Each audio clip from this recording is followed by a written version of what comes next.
ആ ക്വസ്റ്റ്യന്റെ മാത്രമായിട്ട് എക്സ്പ്ലനേഷൻ അന്ന് തന്നെ കിട്ടുകയാണ്. ഏറ്റവും വലിയൊരു കാര്യം എന്ന് പറഞ്ഞു കഴിഞ്ഞാൽ ഇപ്പോൾ മന്ത്രിസഭ വന്നു നമ്മളെ സംബന്ധിച്ച് നമ്മളൊരു അഡ്രസ് ചെയ്തിട്ടുണ്ടെങ്കിൽ പോലും അങ്ങനെ ചോദിക്കുന്ന ഉദ്യോഗാർത്ഥികൾ എന്തിനു വേണ്ടി എന്ന് പറയുന്നൊരു ചോദ്യമുണ്ട്. ചില പേപ്പറുകളൊക്കെ ഇച്ചിരി കട്ടിയായിട്ട് പോലും ക്വസ്റ്റ്യൻ പേപ്പർ കട്ടിയായിട്ട് പോലും എഴുതാൻ പറ്റി.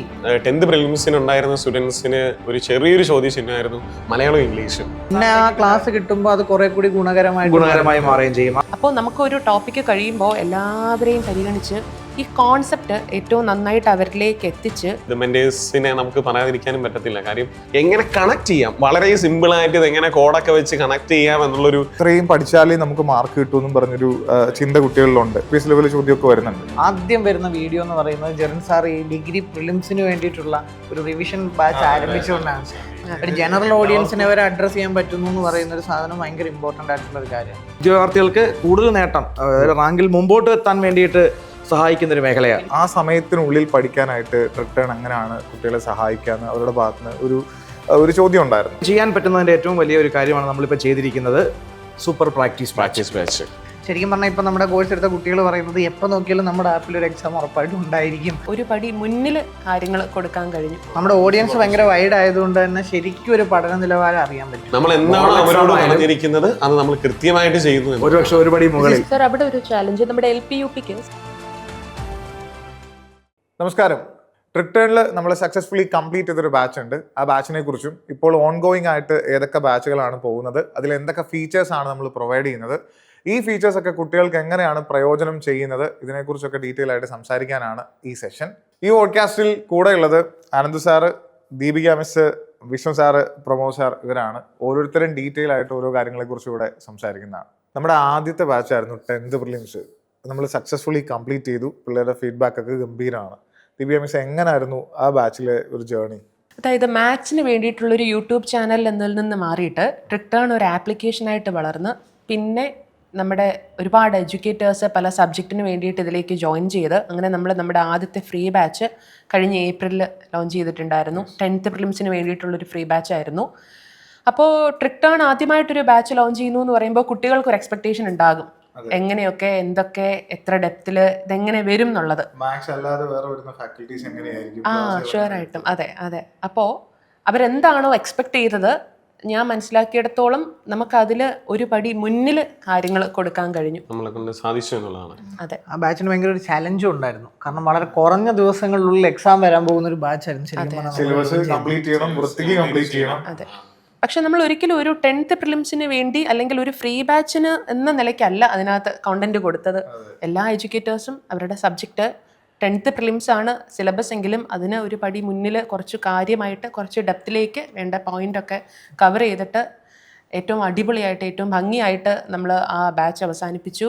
നന്നായിട്ട് പഠിപ്പിച്ചു എന്നാണ് എൻ്റെ വിശ്വാസം. നമ്മളെല്ലാവരും ചെയ്തു. അതെല്ലാം എക്സാം കഴിഞ്ഞപ്പോൾ നമുക്കത് കിട്ടുകയും ചെയ്തു. എൻ്റെ റിസൾട്ട് അതെ കുട്ടികളിൽ നിന്ന് വന്ന റിവ്യൂ, ചില പേപ്പറുകളൊക്കെ ഇച്ചിരി കട്ടിയായിട്ട് പോലും ക്വസ്റ്റ്യൻ പേപ്പർ കട്ടിയായിട്ട് പോലും എഴുതാൻ പറ്റി എന്ന് പറയുന്ന ഒരു സാധനം നമ്മൾ കൊടുത്തൊരു കണ്ടന്റിന്റെ കൂടി ഒരു ഗുണം. NCERT ഒക്കെ ഫസ്റ്റ് സ്റ്റേജിലൊക്കെ ജോഗ്രഫി കയറി ഇത്ര ടൈറ്റ് ആയെങ്കിലും നമ്മൾ അതിനുവേണ്ടി വേറെ ക്ലാസ് വീണ്ടും കൊടുക്കുകയൊക്കെ ചെയ്തായിരുന്നു. അതും അവരെന്ത് ചോദിച്ചാൽ നമ്മൾ ചെയ്തു എന്നുള്ളതാണ്.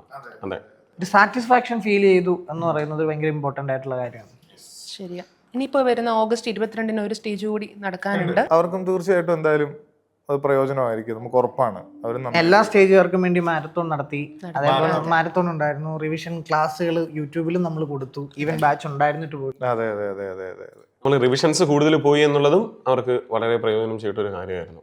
നമ്മുടെ 10th പ്രിലിംസ് ബാച്ച് സ്റ്റാർട്ട് ചെയ്തതിനു ശേഷം പിന്നെ നമ്മൾ തുടങ്ങുന്ന നമ്മുടെ ഫ്ലാഗ്ഷിപ്പ് ബാച്ചാണ് LDC Ultra 2027.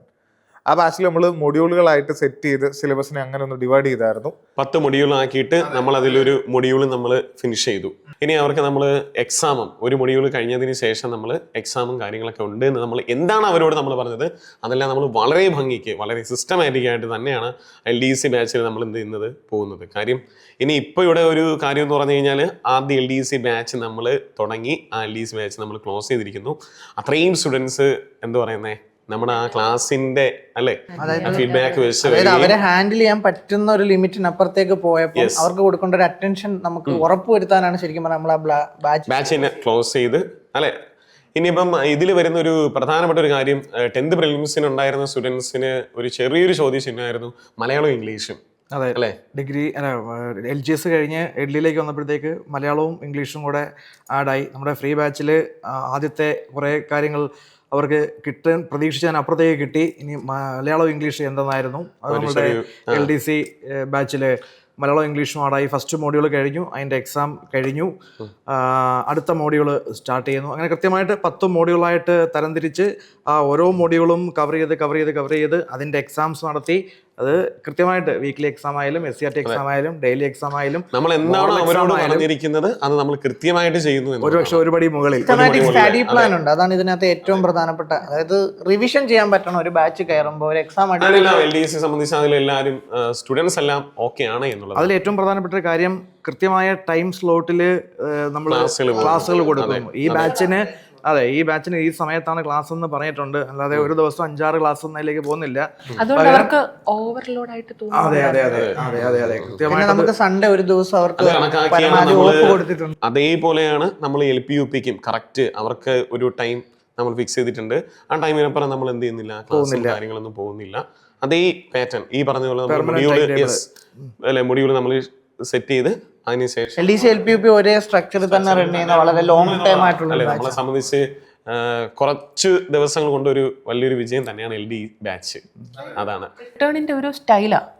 ഏത് കോഴ്സ് എടുത്താലും ടോട്ടൽ സിലബസിനെ എത്ര മൊഡ്യൂളുകളാക്കാൻ പറ്റുമോ ആ ഡ്യൂറേഷനിൽ അത്രയും മൊഡ്യൂളുകളാക്കിയിട്ട് ഒക്കെ സ്ട്രക്ചേർഡ് ആയിട്ട് ഫിക്സഡ് ടൈമിങ്ങിൽ പരമാവധി സൺഡേസ് നമ്മൾ ഒഴിവാക്കാൻ ശ്രമിക്കും. അതെ, എവിടെയെങ്കിലും ഒക്കെ കുറച്ച് ദിവസം ലീവുകളോ അങ്ങനെ കാര്യങ്ങളൊക്കെ വരുവാണെങ്കിൽ അതിനെ കോമ്പൻസേറ്റ് ചെയ്യാൻ ചിലപ്പോൾ നമ്മൾ ഞായറാഴ്ചകളിൽ ക്ലാസ്, ശനിയാഴ്ച ക്ലാസ് നമുക്ക് കാര്യം ഈ എക്സാം എന്തെങ്കിലും നടക്കണമെങ്കിൽ അത് മാത്രമേ നമുക്കുള്ളൂ. എങ്കിലും നമ്മൾ തീർച്ചയായിട്ടും അവർക്ക് ഞായറാഴ്ച നമ്മൾ ക്ലാസ് കൊടുക്കുന്നു എന്ന് പറഞ്ഞിട്ടുണ്ട്. അത് ഞായറാഴ്ച പോകുന്നുണ്ട്. വീക്കിലി 6 ക്ലാസ് എന്ന് പറയുന്ന പ്രോമിസ് കീപ്പ് ചെയ്യാൻ വേണ്ടി മാത്രമാണ് നമ്മൾ സൺഡേസിൽ ക്ലാസ് കൊടുക്കാറുള്ളത്. അതുപോലെ തന്നെയാണ് ഇപ്പം ബാച്ച് നമ്മൾ ഡിഗ്രി ബാച്ച് നമ്മൾ സ്റ്റാർട്ട് ചെയ്തതും. അതായത് നമ്മുടെ LDC batch first paid batch ആണെങ്കിലും യൂട്യൂബിൽ നമ്മൾ അത്രയും കണ്ടന്റ് റിച്ച് ആയിട്ട് ലൈവ് ക്ലാസ്സുകൾ കൊടുക്കുന്നത് ആദ്യം ഡിഗ്രി പ്രിലിംസിനാണ്. ആ ഡിഗ്രി പ്രിലിംസ് എക്സാമിന് നമ്മൾ ആ ക്വസ്റ്റ്യൻസ് എല്ലാം എടുത്തിട്ട് കംപ്ലീറ്റ് നമ്മളൊന്ന് വർക്കൗട്ട് ചെയ്ത് ഓരോ അധ്യാപകരും കയറി സെറ്റ് ആക്കി കൊടുത്തിട്ടാണ് നമ്മൾ സ്റ്റാർട്ട് ചെയ്യുന്നത്. യൂട്യൂബിൽ എല്ലാവരും നമ്മള് അതെ യൂട്യൂബിൽ നമ്മൾ ക്വസ്റ്റ്യൻസ് കാര്യങ്ങളെല്ലാം വർക്ക് ചെയ്ത് തുടങ്ങുന്ന ഒരു പക്ഷേ കൂടുതലും കറക്റ്റാണ്. കാരണം നമ്മുടെ ട്രിക്ടൺ അനൗൺസ് ചെയ്ത് ഫാക്കൽറ്റീസിനെ എല്ലാം അനൗൺസ് ചെയ്ത ശേഷം ആദ്യം വരുന്ന വീഡിയോ എന്ന് പറയുന്നത് ജെറിൻ സാർ ഈ ഡിഗ്രി പ്രിലിംസിന് വേണ്ടിയിട്ടുള്ള ഒരു റിവിഷൻ ബാച്ച് ആരംഭിച്ചുകൊണ്ടാണ്.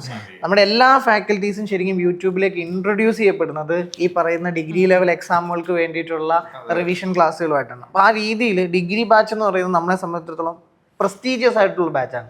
ആ യൂട്യൂബ് സെഷൻ എല്ലാം കുട്ടികൾക്ക് ഒരുപാട് ഉപകാരപ്പെട്ടു എന്നുള്ളതാണ്. ആ ഡിഗ്രി പ്രിലിംസ് കഴിഞ്ഞപ്പോൾ ഏറ്റവും കൂടുതൽ നമുക്ക് വന്ന ഫീഡ്ബാക്കുകൾ എന്ന് പറയുന്നത് നമ്മളൊരു ബാച്ചായിട്ടൊന്നും കൊടുക്കാതിരുന്നിട്ട് പോലും നമ്മൾ ഈ കൊടുത്ത റിവിഷൻ ക്ലാസ്സും മാരത്തോണും കൊണ്ട് മാത്രം ഡിഗ്രി പ്രിലിംസ് വളരെ ഭംഗിയായിട്ട് എഴുതാൻ പറ്റി എന്ന് പറഞ്ഞു. കണ്ടന്റ് നമ്മളെ സംബന്ധിച്ച് എത്രത്തോളം കണ്ടന്റ് അവർക്ക് എത്തിക്കാൻ പറ്റുമോ അത്രത്തോളം. കാര്യം ടീച്ചേഴ്സ് എല്ലാവരും, കാരണം ഡിഗ്രിയിലെ ഏറ്റവും പ്രധാനപ്പെട്ട ഒരു വാക്കാണ് കണ്ടന്റ്. കാരണം നമ്മുടെ ഡിഗ്രി പ്രിലിംസ് എന്ന് പറയുന്ന ബാച്ച് നമ്മൾ ലോഞ്ച് ചെയ്യുമ്പോൾ നമ്മുടെ ഡിഗ്രി എന്ന് പറയുന്നത് പ്രത്യേകിച്ചും കേരള PSCയുടെ ഡിഗ്രി എക്സാമ്പിൾ UPSC നിലവാരത്തിലേക്ക് ഉയരുന്നു. അപ്പോൾ എത്രത്തോളം കണ്ടന്റ് കിട്ടും എന്ന് പറയുന്നത് വളരെ പ്രധാനപ്പെട്ട ഒരു ചോദ്യമായിരുന്നു. അപ്പോൾ നമ്മൾ അവതരിപ്പിച്ച ബാച്ചിലും ഇപ്പം നടന്നുകൊണ്ടിരിക്കുന്ന ക്ലാസ്സുകളിലും ഒക്കെയുള്ള കുട്ടികളുടെ വിശ്വാസം എന്ന് പറഞ്ഞാൽ ശരിക്കും നമ്മൾ ആർജിച്ചത് ഈ ഡിഗ്രി ലെവലിന്റെ മാരത്തോൺ അതേ നിലവാരവും അതേ ക്വാളിറ്റിയിലുമാണ് നമ്മളിപ്പോൾ ഡിഗ്രി പ്രിലിംസിൽ എന്ത് ചെയ്തുകൊണ്ടിരിക്കുന്നത് ക്ലാസ്. അതിൽ ഏറ്റവും ഇമ്പോർട്ടൻ്റ് ആയ കാര്യം ബൈലിംഗ്വൽ ആയിട്ടുള്ള നോട്ടുകളും ബൈലിംഗ്വൽ ആയിട്ടുള്ള എക്സാമുകളുമാണ് ഈ ഡിഗ്രി പ്രിലിംസിനെ വേറിട്ട് നിർത്തുന്ന ഏറ്റവും വലിയ ഘടകം. കാരണം കേരള PSC നടത്തിക്കൊണ്ടിരിക്കുന്ന പരീക്ഷയിൽ ഇംഗ്ലീഷും മലയാളത്തിലും പരീക്ഷ എഴുതാം, പക്ഷേ ആധികാരികതയുള്ള ചോദ്യങ്ങൾ ഇംഗ്ലീഷിലാണ്, അതിൻ്റെ ട്രാൻസ്ലേഷനാണ് മലയാളത്തിൽ ഉപയോഗിക്കുന്നത്. അപ്പം നമ്മൾ ഈ 2 കാറ്റഗറി ഓഫ് ആളുകൾ, കുറച്ച് പേർക്ക് ഇംഗ്ലീഷ് വേർഡ്സേ അറിയത്തുള്ളൂ, ചില ആളുകൾക്കാണെങ്കിൽ മലയാളത്തിലുള്ള കാര്യങ്ങളെ അറിയത്തുള്ളൂ. ഇവരെ രണ്ടുപേരെയും ഒരുപോലെ പരിഗണിച്ച് ഒരു ബാച്ചിലെ ക്ലാസ് എടുക്കുമ്പോഴുള്ള സ്ലൈഡുകൾ തൊട്ട് നോട്ട് വരെ നമ്മൾ അവതരിപ്പിച്ചത് ബൈലിംഗ്വൽ ആണെന്നുള്ളതാണ് നമ്മുടെ ഡിഗ്രി പ്രിലിംസ് ബാച്ചിൻ്റെ ഏറ്റവും പ്രധാനപ്പെട്ട പ്രത്യേകത എന്ന് പറയുന്നത്. യൂട്യൂബിൽ പോയപ്പോഴും അതായിരുന്നു കാര്യം. 2021 മുതലുള്ള കാര്യം ഡിഗ്രി പ്രിലിംസിനുള്ള ചോദ്യങ്ങൾ, അതായത് നമ്മൾ ഇരുന്ന് വർക്ക് ചെയ്ത് ഇതിനകത്ത് നമ്മൾ ആ മെന്റേഴ്സിനെ നമുക്ക് പറയാതിരിക്കാനും പറ്റത്തില്ല. കാര്യം നമ്മളോടൊപ്പം കൂടെ നിന്ന് 2021 മുതലല്ലേ ഡിഗ്രി ഡിഗ്രി പ്രിലിംസിന്റെ എല്ലാ ക്വസ്റ്റ്യൻസും ഏകദേശം 13 ചോദ്യ പേപ്പറുകളോളം ഉണ്ടായിരുന്ന ആ സമയത്ത് ഈ 13 ചോദ്യ പേപ്പറുകളെയും കവർ ചെയ്തിട്ടാണ് നമ്മൾ ഇത്രയും അതൊരു നിസ്സാര കാര്യമല്ല. കാര്യം ഒരു ഉദ്യോഗാർത്ഥിയെ സംബന്ധിച്ച് അവർ ചിന്തിക്കുന്ന ഒരു കാര്യം ക്വസ്റ്റ്യൻസ് കണ്ടെത്തണം, പിന്നെ അതിന്റെ എക്സ്പ്ലനേഷൻ നോക്കാനായിട്ട് അടുത്ത് പോകണം. നമ്മളെ സംബന്ധിച്ച് അതൊക്കെ ഒരു വലിയൊരു അച്ചീവ്മെന്റ് ആണ് ഇത് നമ്മളെ സംബന്ധിച്ച്. ഡിഗ്രിയുടെ കേസിലെ ഇത്രയും പഠിച്ചാലേ നമുക്ക് മാർക്ക് കിട്ടുമെന്നും പറഞ്ഞൊരു ചിന്ത കുട്ടികളിലുണ്ട്. ശരിയാണ്, UPSC ലെവൽ ചോദ്യമൊക്കെ വരുന്നുണ്ട്. പക്ഷേ ഈ സബ്ജക്റ്റിനെ കുറിച്ച് നല്ലപോലെ അറിയാവുന്ന അധ്യാപകരാണെങ്കിൽ, അല്ലെങ്കിൽ ഇത്രയും വർഷത്തെ ക്വസ്റ്റ്യൻസ് ഒക്കെ കണ്ട് അവർക്ക് ആ ഓരോ അധ്യാപകർക്കും കറക്റ്റ് അറിയാൻ പറ്റും എവിടെ നിന്നായിരിക്കും ചോദ്യം വരികയാണ്. അത് വെച്ചിട്ടാണ് നമ്മൾ മാരത്തോൺ കൊടുത്തത്. അതിന്റെ റിസൾട്ട് നമുക്ക് ക്വസ്റ്റ്യൻ പേപ്പറിൽ സാർ പറഞ്ഞ പോയിന്റ് വളരെ ഇമ്പോർട്ടന്റ് ആണ്. ഒരുപാട് പേരുടെ ഇടയിൽ ഉണ്ടായിരുന്ന ഒരു മിത്താണ് ഈ UPSC ബാക്ക്ഗ്രൗണ്ടിൽ നിന്ന് വരുന്നവർക്ക് മാത്രമേ ഡിഗ്രി പ്രിലിംസ് ക്രാക്ക് ചെയ്യാൻ പറ്റൂ എന്നുള്ളൊരു. പക്ഷെ അങ്ങനെയല്ല. നമ്മുടെ കേരള PSCക്കുള്ളിൽ തന്നെ സിലബസ് എന്താണെന്ന് മനസ്സിലാക്കി അത് കൃത്യമായിട്ട് ചെയ്ത. നമ്മൾ യൂട്യൂബിൽ വേറൊരു കാര്യം കൂടി പ്രധാനമായിട്ടും അവതരിപ്പിച്ചായിരുന്നു. ഡിഗ്രി പ്രിലിംസിന് മുമ്പ്, അതായത് ഡിഗ്രിയുടെ ബാച്ച് തുടങ്ങുന്നതിന് മുമ്പ് സിലബസ് നമ്മൾ ഡീകോഡ് ചെയ്തു. ഈ ഡീകോഡ് ചെയ്ത വീഡിയോകൾ കാണുന്ന ഓരോരുത്തർക്കും മനസ്സിലാവും നിങ്ങൾ എങ്ങനെ ഈ സബ്ജക്റ്റിനെ അപ്രോച്ച് ചെയ്യണം, എങ്ങനെ ഇത് പഠിക്കണമെന്ന് പറയുന്ന എന്തൊക്കെ പഠിക്കണ്ട. അത് വളരെ പ്രധാനപ്പെട്ട ഒരു കാര്യമാണ്. അപ്പം ഈ UPSC എന്ന് പറയുന്ന ഒരു മിത്തും ബ്രേക്ക് ചെയ്തിട്ടുണ്ട്. PSCയിൽ ഒരു ആസ്പിരന്റിനും സിസ്റ്റമാറ്റിക് ആയിട്ട് പഠിച്ചാൽ, ലോങ് ടേം ഫോക്കസിൽ പഠിച്ചാൽ നേടാൻ പറ്റും എന്ന വിശ്വാസം ഉണ്ടാക്കിയെടുക്കാൻ നമ്മുടെ ഡിഗ്രി പ്രിലിംസ് ബാച്ചിന് പറ്റിയിട്ടുണ്ട്. അപ്പോൾ അതിലൊരു പ്രധാനപ്പെട്ട ചോദ്യമുണ്ട്. നമ്മുടെ ഡിഗ്രി പ്രിലിംസ് ബാച്ചിലേക്ക് വരുമ്പോൾ ഡിഗ്രി പ്രിലിംസിൻ്റെ സിലബസിൽ 50 മാർക്കിൻ്റെ വെയിറ്റേജ് എന്ന് പറയുന്നത് ഇംഗ്ലീഷ്, മാത്സ്, മലയാളം എന്ന് പറയുന്നത്. ഒരുപക്ഷെ PSCയിൽ നമ്മൾ പറയുന്ന ഏറ്റവും പ്രധാനപ്പെട്ട കാര്യമാണ്. PSC നേടണമെങ്കിൽ ഇംഗ്ലീഷ്, മാത്സ്, മലയാളം എന്ന് പറയുന്നത് കാര്യം. ഇംഗ്ലീഷിന് 20 മാർക്കിനാണ് ഇംഗ്ലീഷ്. ഡിഗ്രി പ്രിലിംസിൽ ഇംഗ്ലീഷ്, മാത്സ്, മലയാളം മാത്രം 50 മാർക്ക്, നേരെ പകുതിയോളം അവിടെ എത്തുകയാണ്. പക്ഷേ ബാക്കി ഏത് പരീക്ഷ നോക്കിയാലും മാത്സ്, മലയാളം മിനിമം 30 മാർക്ക് വരികയാണ്. അത് കൃത്യമായിട്ട് നമ്മൾ അഡ്രസ്സ് ചെയ്യുന്നുണ്ട് നമ്മുടെ എല്ലാ ബാച്ചിലും. പ്രത്യേകിച്ച് ഡിഗ്രി പ്രിലിംസിന് വേണ്ടി നടന്ന മാരത്തോണിലായാലും അതിനുശേഷം നമ്മൾ ആരംഭിച്ച ബാച്ചിലായാൽ പോലും കൃത്യമായിട്ട് ആ മേഖലയിൽ തന്നെ പോകുന്നുണ്ട്. മാത്സിന്റെ കാര്യം ഞാൻ അധികം പറയേണ്ട ആവശ്യമില്ല. മാത്സ് മജീഷ്യൻ ജെറിൻ സാർ, ഒപ്പം നമ്മുടെ വിഷ്ണു സാറും പര്യായം. അപ്പൊ ആ ഒരു ഏരിയ കൃത്യമായിട്ട് വളരെ കാലത്തെ പരിചയത്തിന്റെ പിൻബലത്തിൽ കൃത്യമായിട്ട് അവർ രണ്ടുപേരും കൂടെ മാത്സിന്റെ നന്നായിട്ട് മുമ്പോട്ട് കൊണ്ടുപോകുന്നുണ്ട്. ഇംഗ്ലീഷ് ഡിപ്പാർട്ട്മെന്റിലാണെന്നുണ്ടെങ്കിൽ 2 പേരാണ് നമുക്കുള്ളത്. 2 പേരും 2 രീതിയിൽ കാര്യങ്ങൾ നല്ല പാണ്ഡിത്യമുള്ള മേഖലയാണ്. അവർ ആ മലയാളത്തിന്റെ കാര്യം പറയുകയാണെങ്കിൽ മലയാളവും ഒരു വഴിക്ക് പോകുന്നുണ്ട്. ആ കോർ സബ്ജക്റ്റുകൾ നമുക്കൊരു ഭംഗിയായിട്ട് ഹാൻഡിൽ ചെയ്യാൻ പറ്റുന്നുണ്ടോ എന്ന് പറയുന്ന വലിയൊരു. അതെ. അത് നമുക്ക് ഉദ്യോഗാർത്ഥികൾക്ക് കൂടുതൽ നേട്ടം, റാങ്കിൽ മുമ്പോട്ട് എത്താൻ വേണ്ടിയിട്ട് സഹായിക്കുന്ന ഒരു മേഖലയാണ്. പിന്നെ അതിൽ മറ്റൊരു പ്രധാനപ്പെട്ട കാര്യം, നമ്മുടെ മോഡൽ എക്സാമുകൾ കൊടുക്കുന്ന സമയത്ത് നമ്മൾ ഈ മാത്സ്, ഇംഗ്ലീഷ്, മലയാളത്തിന്റെ മോഡൽ എക്സാം കഴിഞ്ഞ് കഴിഞ്ഞാൽ അപ്പോൾ തന്നെ അതിന്റെ എക്സ്പ്ലനേഷൻ വീഡിയോ. ഒരു കുട്ടിക്ക് ആ ഒരു ക്വസ്റ്റ്യൻ ചെയ്യാൻ പറ്റിയില്ലെങ്കിൽ, അതിൽ ചെയ്ത് തെറ്റിപ്പോയിട്ടുണ്ടെങ്കിൽ എന്തുകൊണ്ട് എനിക്ക് കിട്ടിയില്ല, അതിന്റെ ആൻസർ ഇതായത് എന്തുകൊണ്ടാണ് എന്നത് അവന് ആ ബാച്ചിൽ ആ ക്ലാസ് പോയി നോക്കിയൊന്നും വേണ്ട, ആ ക്വസ്റ്റ്യന്റെ മാത്രമായിട്ട് എക്സ്പ്ലനേഷൻ അന്ന് തന്നെ കിട്ടുകയാണ്. അപ്പം മാത്സ്, ഇംഗ്ലീഷ്, മലയാളത്തിൻ്റെത് മോഡൽ എക്സാം കഴിഞ്ഞ ഉടനെ തന്നെ എക്സ്പ്ലനേഷൻ വീഡിയോയും കൂടെ കിട്ടുകയാണ്. അത് വലിയൊരു അഡ്വാൻറ്റേജ്. അവിടെ വെച്ച് ക്ലിയർ ചെയ്ത് പോവുകയാണ്. അടുത്ത പിന്നെ ആ ക്ലാസ് കിട്ടുമ്പോൾ അത് കുറെ കൂടി ഗുണകരമായി മാറുകയും ചെയ്യും. ആ മേഖലയിൽ വേറൊരു ചോദ്യം വന്നാലും അയാൾക്ക് എഴുതാൻ പറ്റുന്ന രീതിയിലേക്ക് അത് മാറുകയാണ്. ഇതുപോലെ ലാംഗ്വേജും മാത്സും പോലെ തന്നെ ഒഴിച്ചുകൂടാൻ പറ്റാത്ത ഭാഗമാണ് സയൻസ്. ഫിസിക്സും കെമിസ്ട്രിയും ബയോളജി അല്ലെ നാച്ചുറൽ സയൻസ്, ആ ഭാഗത്തേക്ക് നമ്മൾ പോകുമ്പോൾ അവിടെ വൃത്തിക്ക് ഒരു കോൺസെപ്ച്വൽ ലേണിംഗിന്റെ ഒരു ഏരിയ കൂടിയാണത്. അത് വൃത്തിക്ക് ഒന്ന് കിട്ടിക്കഴിഞ്ഞാൽ പിള്ളേർക്ക് കിട്ടുന്ന ഒരു കോൺഫിഡൻസ് എന്ന് പറഞ്ഞാൽ ഒരുപാട് പേർക്ക് ബേസ് ഇല്ലാത്ത മേഖലയാണ്. അതെ. ഈ ബാക്ക്ഗ്രൗണ്ടിൽ നിന്നേ അല്ലാതെ ഒരുപാട് പേരെ പേടി പിന്നെ അവർക്ക് ഏറ്റവും എളുപ്പത്തിൽ മനസ്സിലാവുന്ന രീതിയിൽ, അവരുടെ ലൈഫായിട്ട് കണക്ട് ആവുന്ന രീതിയിൽ അതിനെ പഠിപ്പിക്കുമ്പോഴാണ് ഏറ്റവും സെറ്റായിട്ട് ഡെലിവർ ചെയ്യാൻ പറ്റുക. എങ്ങനെയുണ്ട് സയൻസ് ഹാൻഡിൽ ചെയ്തിട്ട് വരെ? ഞാൻ ആക്ച്വലി ഈ സയൻസിനെ കുറിച്ച് പറയാൻ ഉദ്ദേശിച്ച കുറേ കാര്യങ്ങൾ സാർ ഓൾറെഡി പറഞ്ഞു. എന്നാലും പറയാം, ഈ സയൻസിന്റെ പ്രത്യേകത പൊതുവെ എല്ലാവർക്കും അത് അത്ര ഈസി ആയിട്ട് കിട്ടിക്കൊള്ളണം എന്നില്ല. അതെ. നമ്മൾ ക്ലാസ്സിലേക്ക് വരുമ്പോഴേക്കും ചിലപ്പോൾ ക്ലാസ്സിലെ പല ബാക്ക്ഗ്രൗണ്ടിൽ നിന്നുള്ള കുട്ടികളാണല്ലോ.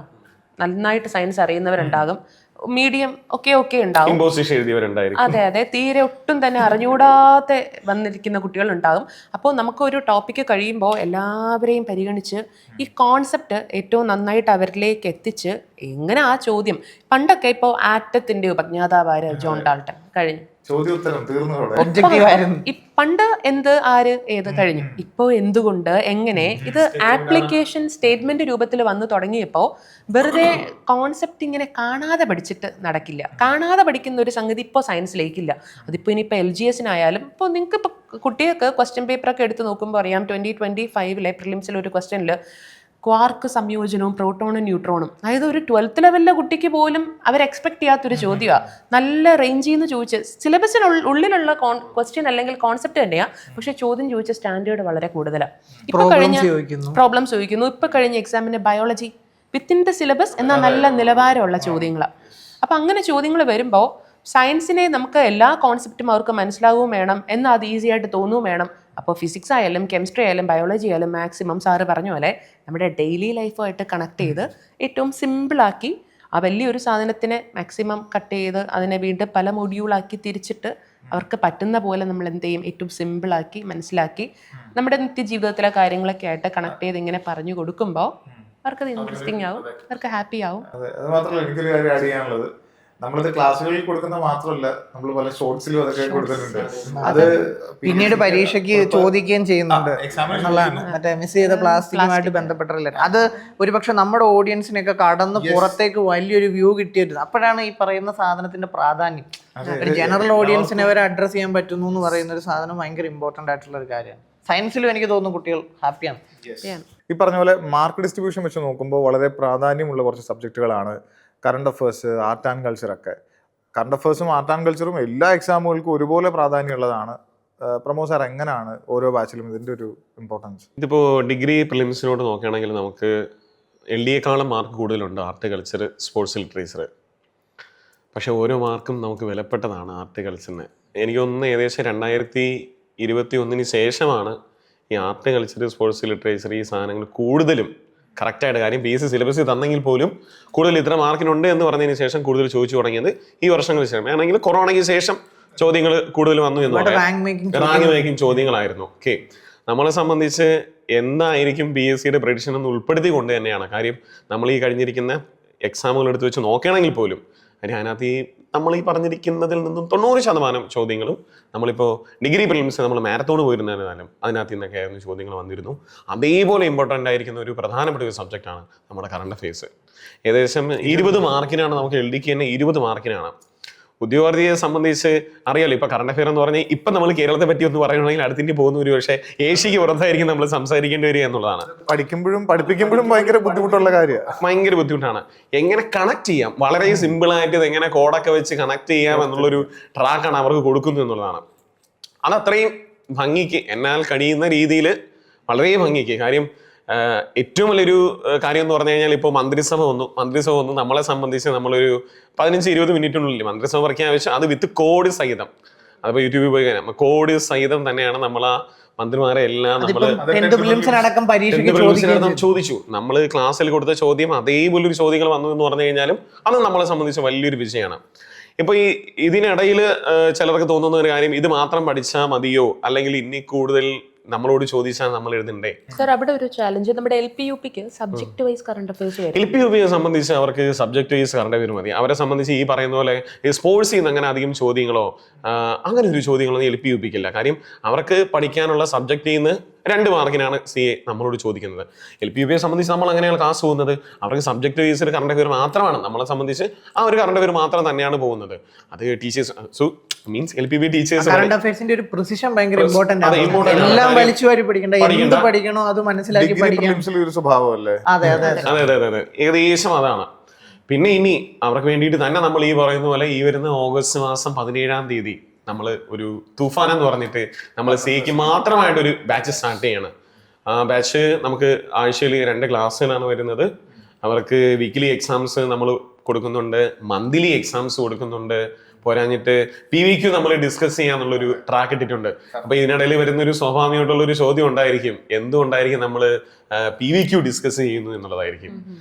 ഈ കഴിഞ്ഞിരിക്കുന്നത്, അതായത് ഈ കഴിഞ്ഞ 10th പ്രിലിംസിന്റെ എക്സാമിന് അതേ ചോദ്യം, അതായത് ചോദ്യങ്ങൾ തന്നെ 10th പ്രിലിംസ് നോക്കണ്ട, കഴിഞ്ഞ LD-ക്ക് റിപ്പീറ്റഡ് ചോദ്യങ്ങൾ തന്നെ PSC കറണ്ട് അഫയേഴ്സിൽ നിന്ന് ചോദിക്കുന്നു എന്നുള്ള റിപ്പീറ്റഡ് ചോദ്യം തന്നെ കറണ്ട് അഫയേഴ്സിൽ നിന്ന് ചോദിക്കുന്നു എന്നുള്ളതാണ്. സോ അപ്പോൾ ഉദ്യോഗാർത്ഥിയെ സംബന്ധിച്ച് 1 മാർക്കും നമ്മുടെ ഭാഗത്ത് നിന്ന് 20 ചോദിച്ചാൽ 20 കിട്ടുന്ന രീതിയിൽ തന്നെ ആയിരിക്കണം ക്ലാസ്സുകൾ പോകേണ്ടത്. പിന്നെ ഉദ്യോഗാർത്ഥികൾ ചോദിക്കുന്ന ഒരു ചോദ്യമുണ്ട്. ഓൾറെഡി ഞാൻ പല ബാച്ചുകളിലായിട്ട് ജോയിൻ ചെയ്തിട്ടുണ്ട്, അപ്പോൾ ഞാൻ ഈ ബാച്ചിലേക്ക് വരണോ എന്ന് പറയുന്ന ഒരു ചോദ്യം നിരന്തരമായിട്ട് യൂട്യൂബിന്റെ ഒക്കെ താഴെ സാർ ഓൾറെഡി അഡ്രസ് ചെയ്തിട്ടുണ്ട്. എങ്കിൽ പോലും അങ്ങനെ ചോദിക്കുന്ന ഉദ്യോഗാർത്ഥികൾ എന്തിനു വേണ്ടി എന്ന് പറയുന്ന ഒരു ചോദ്യമുണ്ട്. നമ്മളെ സംബന്ധിച്ച് എല്ലാ ബാച്ചിലും ഓരോ മണിക്കൂറായിരിക്കും ക്ലാസ് വന്നത്. അപ്പോൾ 1 മണിക്കൂർ ക്ലാസ്സിൽ നമ്മൾ ഒരു സബ്ജക്ട് എടുത്തു കഴിഞ്ഞാൽ അത് 1 മണിക്കൂർ കഴിഞ്ഞതിന് പിന്നെ നമുക്ക് എക്സാംസും കാര്യങ്ങളും ഇനി അതിൽ നിന്ന് തന്നെ ഒരു അല്പം കൂടി ഡെപ്തിലോട്ട് ചോദിക്കണമെങ്കിൽ, കാര്യം അറിയാലോ PSC പറഞ്ഞ ടീച്ചർ പറഞ്ഞ പോലെ സയൻസ് നേരത്തെ ആണെങ്കിൽ 1-2 ചോദ്യങ്ങൾ ചോദിക്കുന്നു, അന്ന് കഴിയുന്നു. ഇപ്പം നമ്മളെ സംബന്ധിച്ച് ഡെപ്തിലോട്ട് പോകണമെങ്കിൽ സോ അവർക്ക് ഡെപ്തിലോട്ട് പോകണമെങ്കിൽ നമുക്ക് ഈ PSC ബുള്ളറ്റിന് മറ്റ് പ്രധാനപ്പെട്ട കാര്യങ്ങൾ അപ്ഡേഷൻ ഭയങ്കര Updations ഭയങ്കര ഇമ്പോർട്ടന്റ് important ആണ്. പാർട്ടിയൊക്കെ കോക്രോച്ച് ജനതാ പാർട്ടി ചോദിച്ചു. Date വരെ. അതെ, 1.5 മാസത്തിനുള്ളിൽ തന്നെ ചോദ്യം വന്നു എന്നുള്ളതാണ്. 1.5 മാസത്തിനുള്ളിൽ ആ ഒരു ചോദ്യം വന്നു എന്നുള്ളതാണ്. സോ അത്രയും അപ്ഡേറ്റഡ്, അതായത് നമ്മൾ അപ്ഡേറ്റഡ് ആവുന്നതോടൊപ്പം വിദ്യാർത്ഥികൾ എന്ത് ചെയ്യണം, അപ്ഡേറ്റഡ് ആവാൻ വേണ്ടി തന്നെയാണ് നമ്മൾ ഈ ഒരു ബാച്ച് എന്ത് ചെയ്യുന്നത്, സ്റ്റാർട്ട് ചെയ്യുന്നത് പിന്നെ എന്നുള്ളതാണ്. എന്റെ ഒരു അഭിപ്രായം പറയുകയാണെങ്കിൽ ഒരു ഉദ്യോഗാർത്ഥിയുടെ സൈഡിൽ ചിന്തിക്കുകയാണെങ്കിൽ ആ വ്യക്തി ഒരൊറ്റ എക്സാം ആയിരിക്കില്ല എഴുതാനായിട്ട് പോകുന്നത്. ഒരിക്കലും ഇല്ല, ഈ എല്ലാ എക്സാമിനും ചോദിക്കുന്ന കറണ്ട് അഫയേഴ്സിന്റെ ലെവലും വ്യത്യസ്തമായിരിക്കും. വ്യത്യാസമായിരിക്കും അപ്പൊ ഇത് ഉറപ്പായിട്ടും. ഒരു ഒറ്റ ബാച്ച് ഉണ്ടെങ്കിൽ അങ്ങ് ബേസ് തൊട്ട് അങ്ങേറ്റം വരെയുള്ള ഭാഗം ഒരുമിച്ച് കിട്ടുക, പല എക്സാമുകൾക്ക് ഒരുപോലെ പ്രിപ്പയർ ചെയ്യാനായിട്ട്. കാര്യം ഈ 10th പ്രിലിംസ് എഴുതുന്നവർ എന്തായിരുന്നാലും ഡിഗ്രിയും കൂടി എഴുതുന്നവരുണ്ടായിരിക്കും. അപ്പൊ ഡിഗ്രി ലെവലിൽ ചോദ്യങ്ങളായിരിക്കത്തില്ല 10th പ്രിലിംസിന് ചോദിക്കുന്നത്. സ്റ്റേറ്റ്മെന്റിൽ തന്നെ വരാം. കാര്യം സ്റ്റേറ്റ്മെന്റിൽ തന്നെ അല്ലെ നല്ല കട്ടിക്ക് ഡിഗ്രി ലെവലിനെ സംബന്ധിച്ച് നിസ്സാര ചോദ്യമൊന്നുമല്ല, നല്ല ചോദ്യങ്ങൾ തന്നെയായിരിക്കും. അതുകൊണ്ട് സബ്ജക്ട് റിലേറ്റഡ് ആയിട്ടും വരും. ചോദ്യങ്ങൾ വരാം. നോബൽ സമ്മാനമൊക്കെ ചോദിക്കുന്ന സമയത്ത് ആർക്ക് കിട്ടി എന്നതിനൊക്കെ അപ്പുറത്തേക്ക് ഒരുപാട് ചോദ്യങ്ങൾ പ്രീവിയസ് ഇയർ ക്വസ്റ്റ്യൻ പേപ്പറിൽ കാണാം. ഉറപ്പായിട്ടും 2023 അതിനകത്ത് ചോദിക്കുന്നത് എന്നുള്ളതാണ്. സോ നമ്മൾ ഈ ബാച്ചിലും അതാണ്, നമ്മൾ 2024, 25, 26 ഈ 3 വർഷത്തെ പ്രധാനപ്പെട്ട CA ചോദ്യം, കറണ്ട് അഫയേഴ്സ് ചോദ്യങ്ങളെല്ലാം ബേസ് മുതൽ അവർക്ക് ഇനി വരാൻ പോകുന്ന എക്സാമുകൾ നമ്മുടെ VFA തൊട്ട് അങ്ങോട്ട് ഒരുപാട് എക്സാമുകൾ വരുന്നവർക്ക് ഈ പറയുന്ന ബാച്ച് വളരെയധികം പ്രയോജനം ചെയ്യപ്പെടും. അങ്ങനെ തന്നെ ആയിരിക്കും നമ്മൾ ക്ലാസ്സുകളും ഇതിനകത്ത് എന്ത് ചെയ്യുന്നത് പോകുന്നത്. ഇനി നമുക്കിപ്പോൾ ഒരു എക്സാമിന് കുറച്ച് സമയമേ ഉള്ളൂ. ചിലപ്പോൾ പ്രിലിംസ് കഴിഞ്ഞിട്ട് ഒരു മെയിൻ എക്സാം ആയിരിക്കാം, അതിന് കുറച്ച് സമയമേ ഉള്ളൂ. ആ സമയത്തിനുള്ളിൽ പഠിക്കാനായിട്ട് ട്രിക്ടേൺ എങ്ങനെയാണ് കുട്ടികളെ സഹായിക്കാന്ന് അവരുടെ ഭാഗത്തുനിന്ന് ഒരു ചോദ്യം ഉണ്ടായിരുന്നു. അല്ലെങ്കിൽ ഇതിന് പഠിക്കാൻ ഒരു ബാച്ച് ഉണ്ടാവുമോ? അപ്പോൾ ഒരു ഫുൾ ക്രാഷ് ബാച്ച് എന്നോ കുറേ ടോപ്പിക്കുകൾ ഇങ്ങനെ കുറഞ്ഞ സമയത്ത് കൊടുക്കുമ്പോൾ പിള്ളേർക്ക് തന്നെ ഒരു ഭയങ്കര ടെൻഷൻ ആയിരിക്കും, ഫ്രീ ആയിട്ട് പഠിക്കാൻ പറ്റത്തില്ല. അപ്പൊ അങ്ങനെ നമ്മൾ ആലോചിച്ചെടുത്ത ഒരു സംഗതിയായിരുന്നു പ്രാക്ടീസ് ബാച്ച് ഒക്കെ. വളരെ ആലോചിച്ച് പല അധ്യാപകർ നമ്മൾ ആദ്യം ചെയ്യുന്നില്ല എന്ന് വരെ ഒഫീഷ്യലി പറഞ്ഞതിന് ശേഷം കുട്ടികൾക്ക് എങ്ങനെയും സഹായമാകണം, അങ്ങനെ നമ്മൾ ആലോചിച്ചെടുത്തായിരുന്നു പ്രാക്ടീസ് ബാച്ച്. ട്രിക്ടേണിൽ നമുക്കറിയാം നമ്മൾ ഒരു ബാച്ച് എങ്ങനെയാണ് അതിനെ അറേഞ്ച് ചെയ്യുന്നത്. നമ്മൾ അത് ആ ഡിസൈൻ ചെയ്യുന്നത് ഒരു വേറിട്ട ശൈലിയിലാണ്. സിലബസിനെ 10 മോഡ്യൂളായിട്ട് തിരിക്കുക, ആ മോഡ്യൂളിൽ ഇവിടെ എക്സാം എന്നുള്ളത് വരിക. അപ്പം അതുപോലെ കൃത്യമായ ഒരു ബാച്ച് പ്ലാൻ ചെയ്ത് ഇംപ്ലിമെൻറ്റ് ചെയ്യാനുള്ള സമയം നമ്മുടെ കയ്യിലില്ല. ഉണ്ടായിരുന്നെങ്കിൽ തീർച്ചയായിട്ടും നമ്മളത് ചെയ്യുമായിരുന്നു. അപ്പോൾ പിന്നെ ചെയ്യാൻ കഴിയുന്നത് ഒരു ക്രാഷ് ബാച്ചാണ്. അപ്പോൾ പോലും പരിമിതിയുണ്ട്, സമയമാണ് ഏറ്റവും വലിയ വില്ലൻ. പിന്നെ ചെയ്യാൻ പറ്റുന്നതിൻ്റെ ഏറ്റവും വലിയ ഒരു കാര്യമാണ് നമ്മളിപ്പോൾ ചെയ്തിരിക്കുന്നത് സൂപ്പർ പ്രാക്ടീസ് ബാച്ച്. അത് കൃത്യമായി സിലബസിനെ 10 മോഡ്യൂളായിട്ട് മാറ്റിയിട്ട് ആ 10 മോഡ്യൂളിൽ നിന്ന് 25 മോഡൽ എക്സാം നടക്കുന്നു. 25 മോഡൽ എക്സാം കുട്ടികൾ എഴുതുന്നു. അതും കൃത്യമായിട്ട് PSC എക്സാം ടൈം ഉച്ചയ്ക്ക് 2 മണിക്ക് ആ സമയത്ത് ആപ്പിൽ എക്സാം എഴുതുന്നു. എഴുതി ഓൾ കേരള റാങ്ക് ലിസ്റ്റ് പ്രസിദ്ധീകരിക്കുന്നു. അതിൽ 20 എണ്ണം മൊഡ്യൂൾ എക്സാമും അവസാനത്തെ 5 എണ്ണം. അതെ. അപ്പം ഇതിന് ശേഷം എക്സാം കഴിഞ്ഞ ദിവസം തന്നെ രാത്രി 8 മണിക്ക് മാത്സ്, ഇംഗ്ലീഷ്, മലയാളത്തിന്റെ എക്സ്പ്ലനേഷൻ വീഡിയോ. എക്സ്പ്ലനേഷൻ വീഡിയോ എന്ന് പറഞ്ഞാൽ ക്വസ്റ്റ്യന്റെ വിശദീകരണം മാത്രമല്ല, കണക്റ്റഡ് ഫാക്ട്സും കൂടെ ഉൾപ്പെടുത്തി അത് ആ സിലബസിൽ നിന്ന് പ്രധാനപ്പെട്ട ഏരിയ കവർ ചെയ്യുന്നു. അതിനുശേഷം നമ്മൾ തയ്യാറാക്കിയിരിക്കുന്നതും ആ രീതിയിലാണ്. അതിന്റെ ഓപ്ഷൻസ് കൂടി എക്സ്പ്ലെയിൻ ചെയ്യാൻ പറ്റുന്ന രീതി. അതെ. അതിനുശേഷം മറ്റ് സബ്ജക്റ്റുകളുടെ മാത്സ്, ഇംഗ്ലീഷ്, മലയാളം ഒഴികെയുള്ള GK പാർട്ടിന്റെ മുഴുവൻ എക്സ്പ്ലനേഷൻ വീഡിയോയും കുട്ടികൾക്ക് കിട്ടുന്നു. അങ്ങനെ 25 സെറ്റ് എക്സാം കഴിയുമ്പോഴേക്ക് അതിൻ്റെ എക്സ്പ്ലനേഷൻ വീഡിയോസും കാണുമ്പോഴേക്ക് ഏകദേശം ഈ ഒരു സിലബസിനെ പറ്റിയൊരു ധാരണ അവരിലേക്ക് എത്തുന്നു. അപ്പം ചെയ്യാൻ ഈ സമയത്തിനുള്ളിൽ നിന്ന് ചെയ്യാവുന്നതിൻ്റെ ഏറ്റവും വലിയ അതെ, അതാണ് നമ്മൾ ഈ ബാച്ചിൽ നിന്ന് പ്രതീക്ഷിക്കുന്നത്. അതുപോലെ ഒരു ബാച്ചാണ് വെബ്കോ LDക്കും നമ്മൾ എന്ത് ചെയ്യാൻ എക്സാക്ട്ലി പ്രതീക്ഷിക്കുന്നത്. അതിൽ 20 മൊഡ്യൂളുകളാക്കി. അതിൽ 20 മൊഡ്യൂളുള്ളത് നമ്മൾ കുറച്ചുകൂടെ സമയം നമുക്ക് കിട്ടും. അതെ, VFA പോലെ അല്ല, കുറച്ചുകൂടെ ഗ്യാപ്പ് നമുക്ക് കിട്ടുന്നുണ്ട്. 20 മൊഡ്യൂളാക്കി സ്പ്ലിറ്റ് ചെയ്യണം. അപ്പോൾ കുട്ടികൾക്ക് കിട്ടുന്ന ചോദ്യത്തിന്റെ എണ്ണം കൂടും, എക്സ്പ്ലനേഷൻ വീഡിയോസിന്റെ എണ്ണം കൂടും. അപ്പോൾ സിലബസ് കുറച്ചുകൂടെ ഒന്ന് അവർക്ക് നല്ലപോലെ കവർ ചെയ്യാൻ. പിന്നെ എൻ്റെ ഒരു ഹൈലൈറ്റ് എന്ന് പറഞ്ഞാൽ നമ്മൾ എല്ലാ ദിവസവും തുടർച്ചയായിട്ട് എക്സാം നടത്തി പോവുമല്ല. ഇപ്പോൾ 2 എക്സാം നടത്തി കഴിഞ്ഞാൽ നമ്മളൊരു ഗ്യാപ്പ് കൊടുക്കുന്നുണ്ട് ഇവർക്ക് ഈ എക്സ്പ്ലനേഷൻ വീഡിയോ കാണാനായിട്ട്. ബാച്ചിനെ അപ്രോച്ച് ചെയ്യുന്ന രീതിയിലായിരിക്കും ഉദ്യോഗാർത്ഥികൾ ഏറ്റവും കൂടുതൽ ശ്രദ്ധിക്കേണ്ടത്. കാരണം നമ്മൾ കൊടുത്തിരിക്കുന്നത് ആദ്യം നിങ്ങൾക്ക് പഠിക്കാൻ ഒരു ടൈം, എന്നിട്ട് ഈ മൊഡ്യൂൾ ഓൾറെഡി കൊടുത്തിട്ടുണ്ട്. നിങ്ങൾ ഈ മൊഡ്യൂൾ പഠിച്ചു വന്ന ശേഷം എക്സാം എഴുതുന്നു. ആ എക്സാം എഴുതുമ്പോൾ ശരിക്കും പറഞ്ഞാൽ നിങ്ങൾക്ക് ചില ചോദ്യങ്ങൾ തെറ്റും. ആ അവസ്ഥയിലാണ് നമ്മൾ എന്ത് അവതരിപ്പിക്കുന്നത്, അതിൽ അഡീഷണൽ പോയിന്റ് കൂടി നമ്മൾ എന്ത് ചെയ്തിട്ടുണ്ട്, ആഡ് ചെയ്തിട്ടുണ്ട്. അപ്പൊ ഇനി ഒരു ടൈം ടേബിൾ ഇട്ടിട്ടില്ല, ഇനി എങ്ങനെ പഠിക്കണം, ഇത്രയും ദിവസമല്ലേ ഉള്ളൂ എന്ന് പറയുന്ന എല്ലാ ആളുകൾക്കും അവരെ കൊണ്ട് നമുക്കൊണ്ട് ചെയ്യാൻ പറ്റുന്ന ഏറ്റവും ബെസ്റ്റ് കാര്യമായിരുന്നു ഈ പ്രാക്ടീസ്. ഫുൾ സിലബസിലൂടെ പോകുക. ടോപ്പിക് ബേസ്ഡ് ആകുമ്പോൾ ശരിക്കും ആ ടോപ്പിക് പക്ക എല്ലാ സബ്ജക്റ്റിൽ നിന്നും എല്ലാ ടോപ്പിക്കും കവർ ചെയ്യുന്നുണ്ട്. നമ്മൾ പല പോസിബിലിറ്റി ആലോചിച്ചായിരുന്നു, PYQ മാത്രം ചെയ്താലോ. പക്ഷെ അപ്പോഴുള്ള കുഴപ്പം PYQ അല്ലാത്ത ഒരുപാട് ചോദ്യങ്ങൾ വന്നാൽ എന്ത് ചെയ്യും എല്ലാ എന്ന് ഭാഗവും പറയുന്ന ടച്ച് ചെയ്യല. സിലബസിന്റെ എല്ലാ ഭാഗത്തും PYQ ഉണ്ടാണോ നിർബന്ധമില്ല. നിർബന്ധമില്ല. പിന്നെ പുതിയ ചോദ്യങ്ങൾ വരാം. അതെ അതെ അതെ അതെ അതെ. നമ്മുടെ ഈ പ്രാക്ടീസ് ബാച്ചിനെ കുറിച്ച് പറയുമ്പോൾ തന്നെ മറ്റൊരു ബാച്ച് ഉണ്ട് നമുക്ക്. അതായത് നമ്മുടെ 10th പ്രിലിംസ് ശരിക്കും പറഞ്ഞാൽ ഒരു പ്രിലിംസ് എക്സാമിൻ്റെ തുടർച്ചയായിട്ടൊരു മെയിൻസ് എക്സാം വരുന്നുണ്ട്. അപ്പോൾ നമുക്കൊരു കമ്പനി ബോർഡ് LGS എന്ന് പറഞ്ഞിട്ട് ഏറ്റവും കൂടുതൽ ഉദ്യോഗാർത്ഥികൾ കാത്തിരിക്കുന്ന ഒരു തസ്തികയുണ്ട്. അപ്പം അതിന് വേണ്ടിയിട്ട് നമുക്കൊരു പുതിയ ബാച്ച് വരാൻ പോകുന്നുണ്ട്. അതേസമയം തന്നെ ഇതേ സെയിം സിലബസിൽ ഒരു വേരിയസ് LGSൻ്റെ എക്സാം ലോങ് ടൈമിൽ നടക്കുന്നുണ്ട്. അപ്പോൾ നമുക്ക് 2 ബാച്ച് ഉണ്ട്. ഇതിൽ രണ്ടിലും നമ്മുടെ അപ്രോച്ച് ഡിഫറെൻ്റ് ആയിരിക്കും. അപ്പോൾ അതിനെ കുറിച്ച് സാറിൻ്റെ അഭിപ്രായം എന്താ? 10th പ്രിലിംസ് കഴിഞ്ഞിട്ട് നമുക്കിപ്പോൾ കമ്പനി ബോർഡ് മെയിൻസിന് ഒത്തിരി സമയമില്ല. അപ്പോൾ എങ്ങനെ കോഴ്സ് ഡിസൈൻ ചെയ്യണം നമ്മൾ ആലോചിച്ചപ്പോഴത്തേനും നമുക്ക് കിട്ടിയ ഏറ്റവും ബെസ്റ്റ് ഐഡിയ എന്ന് പറയുന്നത് 10th പ്രിലിംസിന് ഒരു പ്രിലിംസ് എക്സാമിന് കൊടുക്കുന്ന ലാഘവത്തോടെ അല്ല നമ്മൾ പഠിപ്പിച്ചേക്കുന്നത്. ഒരു മെയിൻസ് ഓറിയന്റഡ് ആയിട്ട് തന്നെയാണ്. എല്ലാവരുടെ അഭിപ്രായം എങ്ങനെയാണ്? അത് മെയിൻസ് തന്നെയാണ്. അതെ, മെയിൻസ് ആണ് ശരിക്കും. അപ്പോൾ അതിലെ ക്ലാസ്സുകൾ നമ്മൾ സ്ട്രക്ചേർഡ് ആയിട്ട് കൊടുക്കുകയാണ്. ഒരു ടൈം ലൈൻ കൊടുത്തിട്ട് ഇന്ന ദിവസം ഇത്ര ക്ലാസ് എന്ന് പറഞ്ഞ രീതിയിൽ കുട്ടികൾക്ക് പഠിക്കാൻ കൊടുക്കുകയാണ്. അപ്പോൾ അവരൊന്ന് കണ്ട് റിവൈസ് ചെയ്തിട്ട് വരും. പിന്നെ ഒരു റിവിഷൻ സെഷൻ നമ്മുടെ ഭാഗത്തുണ്ടാവും. ഓരോ അധ്യാപകരും അത് ചെയ്ത് കഴിയുമ്പോൾ ആ ടോപ്പിക്കുകളെല്ലാം അവരുടെ കയ്യിൽ ഭദ്രമാവും. പിന്നെ മെയിൻസിന് വേണ്ടി മാത്രം എക്സ്ട്രാ പഠിക്കേണ്ട. ഇപ്പോൾ ജോഗ്രഫി ഒക്കെ ആണെങ്കിൽ തദ്ദേശ സ്വയംഭരണ സ്ഥാപനങ്ങൾ എന്ന് പറഞ്ഞിട്ട് പഠിക്കാനുണ്ട്. ഓരോ സബ്ജക്റ്റിനും ഉണ്ട് അങ്ങനെ. കോൺസ്റ്റിറ്റ്യൂഷനിലൊക്കെ ഉണ്ട്. അതെ, അത് എക്സ്ട്രാ ലൈവ് ക്ലാസ്സുകളായിട്ട് ഒരു നോർമൽ ക്ലാസ് എന്ന രീതിയിൽ തന്നെ അവർക്ക് കൊടുക്കുകയാണ് ചെയ്യുന്നത്. ചുരുക്കി പറഞ്ഞാൽ അത് കണ്ടിട്ട് വരൂ എന്നല്ല, അത് കണ്ടിട്ട് വന്നിട്ട് അതിന്റെ റിവിഷൻ ഉണ്ട്, പ്ലസ് എക്സ്ട്രാ ടോപ്പിക്കും ആ ടോപ്പിക്കുകൾ. പിന്നെ അവിടെ തന്നെ ഒരു പ്രധാനപ്പെട്ട കാര്യം, നമുക്ക് ഓഗസ്റ്റ് 22-ാം തീയതി ഇനിയും ഒരു എക്സാം നടന്ന് തീരാനുണ്ട്. അപ്പൊ അവരെ കൂടി മുന്നിൽ കണ്ടുകൊണ്ട് ഈ 22-ാം തീയതി വരെ നമ്മൾ പുതിയതായിട്ടൊരു ടോപ്പിക്കും ഈ ബാച്ചിൽ പഠിപ്പിക്കില്ല. അതായത് ഓൾറെഡി പ്രിലിംസിന് പഠിപ്പിച്ചതിന്റെ റിവിഷൻ മാത്രമായിരിക്കും റൺ ചെയ്യുന്നത്. കാരണം അവര് സത്യം പറഞ്ഞാൽ ദൗർഭാഗ്യവശാൽ ആ ഒരു ഫേസിൽ വന്ന് വിട്ടുപോയ ആളുകളാണ്, എക്സാം ലീഗ് ആയതുകൊണ്ട്. അപ്പം അവരെയും കൂടി പരിഗണിച്ചിട്ടാണ് നമ്മൾ എന്ത് ചെയ്തിരിക്കുന്നത്, ഈ ബാച്ച് ഡിസൈൻ ചെയ്തിരിക്കുന്നത്. അപ്പൊ നമ്മൾ ആ സ്ട്രക്ചറിൽ പോയി കഴിഞ്ഞാൽ നന്നായിട്ട് എക്സാം കുട്ടികൾക്ക് എഴുതാൻ പറ്റും, നമുക്ക് നല്ല വിശ്വാസമുണ്ട്. ഇനി അതുപോലല്ല വേരിയസ് LGS, അതിന് വിശാലമായിട്ടുള്ള ഒരു ടൈം ഗ്യാപ്പ് ഉണ്ട്.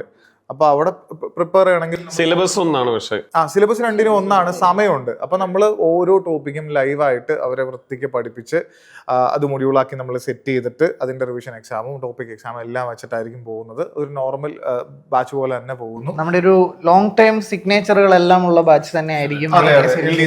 പുറത്തുനിന്ന് നോക്കുന്ന ഒരു ഉദ്യോഗാർത്ഥിക്ക് അത് രണ്ടും കറക്റ്റായിട്ട് ക്ലാസ്സിനെ പറ്റിയുള്ള ഒരു ഓട്ടോമാറ്റിക്കലി മനസ്സിലാവും എന്നുള്ളതാണ്. ക്ലാസ് എങ്ങനെയാണ്.